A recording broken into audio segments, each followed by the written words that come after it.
Ousmane Kaba, bonsoir. Bonsoir. Je rappelle que vous êtes le président du bureau de la Chambre représentative des enseignants supérieurs privés de Guinée.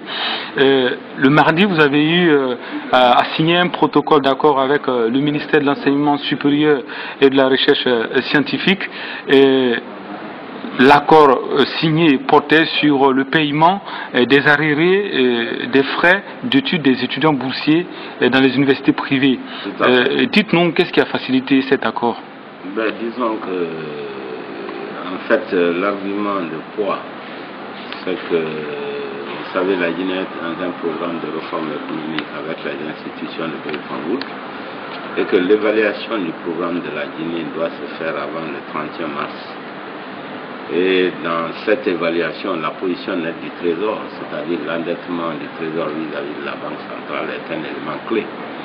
À partir de ce moment, il y a eu de la compréhension par les fondateurs de l'université de donner un peu plus de temps à l'État pour s'acquitter de ses obligations. Donc c'est ce qui a pesé. Étant entendu que le nouveau ministre de l'Enseignement supérieur et de la Recherche scientifique est beaucoup plus compréhensible, plus crédible, et il vient aussi du monde privé. Donc nous avions un autre climat d'apaisement.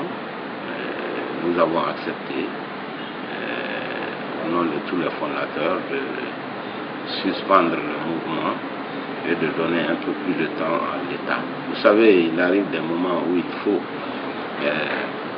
mettre les intérêts particuliers de côté pour penser à l'intérêt général. Je crois que c'est ce qui a prévalu. Comme je le dis souvent, nous n'avons pas vraiment le profil de syndicaliste. Cela a pesé, c'était une atmosphère de compréhension, nous sommes sortis de crise.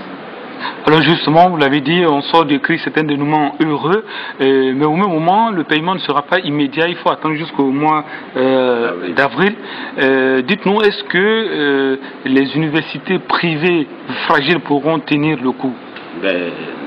Justement, nous en avons tenu compte, et l'accord que nous avons signé avec un nouvel engagement de l'État va permettre aux universités les plus fragiles d'approcher le système bancaire et demander à ce système bancaire d'augmenter ses concours à ces universités pour que les fondateurs puissent satisfaire payer les salaires de leur personnel à la fin du mois de février et à la fin du mois de mars.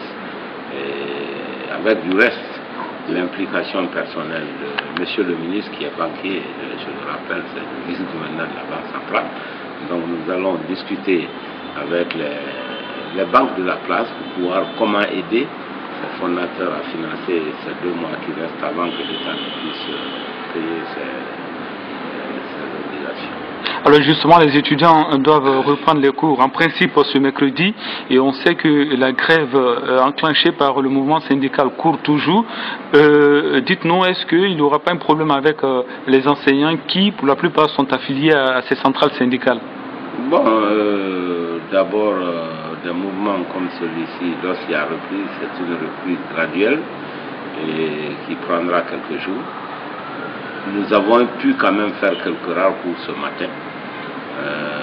Je pense que demain aussi, ça ira un peu mieux.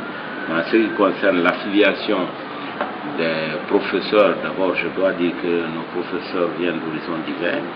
Il y a des professeurs de métier dans les écoles privées, dans les universités publiques aussi qui donnent des cours. Mais nous avons aussi beaucoup de jeunes cadres dans les administrations, dans les entreprises privées qui acceptent de venir donner une partie de leur temps, sans compter les missionnaires que nous faisons venir des pays limitrophes ou des pays européens ou américains. Donc il y a beaucoup de monde dans le corps professoral. Maintenant, leur affiliation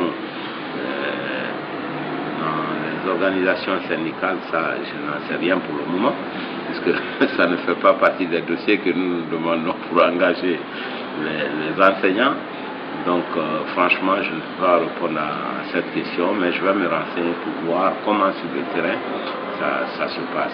Alors, il est évident que si la grande crise continue, évidemment, ça peut peser sur la fréquentation. Alors, un autre sujet qui n'a rien à voir avec le protocole d'accord qui a été signé mardi, mais que vous avez évoqué lors de l'une de vos conférences de presse, c'est par rapport aux frais de scolarité des étudiants. Vous avez dit qu'en Guinée, le frais de scolarité tourne aux environs de $500. Qui est très minime. Alors, est-ce que voilà, et est-ce que dans le protocole d'accord vous avez évoqué ce sujet ou bien ce n'était pas l'ordre du jour? Non, ce n'était pas l'ordre du jour parce que même si ces frais sont faibles, nous avons déjà du mal à récupérer ces frais.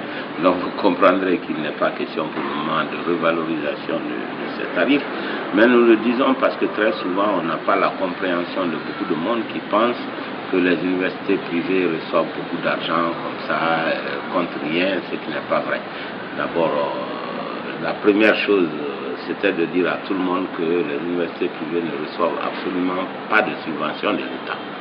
Il s'agit des frais de scolarité des étudiants que l'État envoie dans nos établissements. C'est une approche complètement différente. C'est comme si l'État est un parent ordinaire qui paye pour ses étudiants.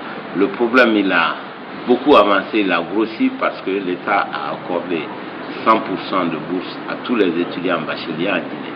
À partir de ce moment, le marché privé qui faisait marcher les universités privées s'est rétréci. Il n'y a plus que quelques étudiants étrangers dans quelques universités qui sont des privés au sens de ceux qui payent eux-mêmes de leur poche les frais de scolarité. Donc ceci étant, j'ai bien compris que l'État voulait donner un peu la chance à tout le monde.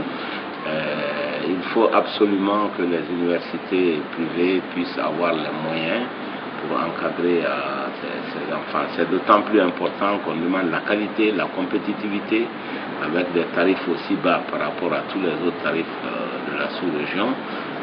Je pense que les universités privées font beaucoup d'efforts. Parce qu'il y a les problèmes d'équipement, il y a les problèmes de nouvelles technologies. Il faut absolument que nos jeunes ne soient pas dépassés et qu'ils s'insèrent dans la mondialisation avec les armes appropriées. Et c'est vraiment, ça fait partie de nos objectifs. Beaucoup de gens pensent que c'est une affaire purement commerciale. Ça, c'est pas juste. L'objectif n'est pas d'accumuler de l'argent. Mais au risque d'être hypocrite, l'argent est nécessaire pour faire tourner la machine. Parce que les enseignants qui sont là, il faut bien qu'ils aient quelques moyens pour subvenir à leurs besoins. Il faut bien qu'il y ait des équipements modernes, il faut bien qu'il y ait la nouvelle technologie de l'information et des télécommunications, qu'on installe des bibliothèques numériques et qu'on installe des bibliothèques tout court, et sans compter les locaux. Tout ça, ça coûte pas mal d'argent. Je dois dire pour clore cet aspect financier que la Guinée comme nation déploie très peu d'efforts pour l'éducation de ses enfants. Si vous prenez le budget de l'État, tous les cycles confondus, du primaire jusqu'au supérieur, l'État dépense à peu près cette année 13% de son budget.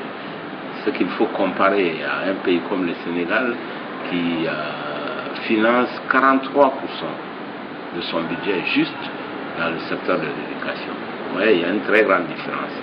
Évidemment, ça, c'est un problème structurel qui vient de très loin. Mais le gouvernement doit faire des efforts année après année pour que nous puissions atteindre le standard des autres pays comparables à la Guinée. Nous sommes dans le même monde. La Guinée ne peut pas continuer à sous-financer le secteur de l'éducation. Là, je ne parle plus d'université privée, je parle de tout le secteur de l'éducation, public, privé, préuniversitaire, l'enseignement primaire. Tout ça est à revoir. Il faut que l'État y consacre vraiment des moyens si nous voulons préparer l'avenir de notre pays. Alors, docteur Ousmane Kaba, merci d'avoir répondu à nos questions. Je vous en prie.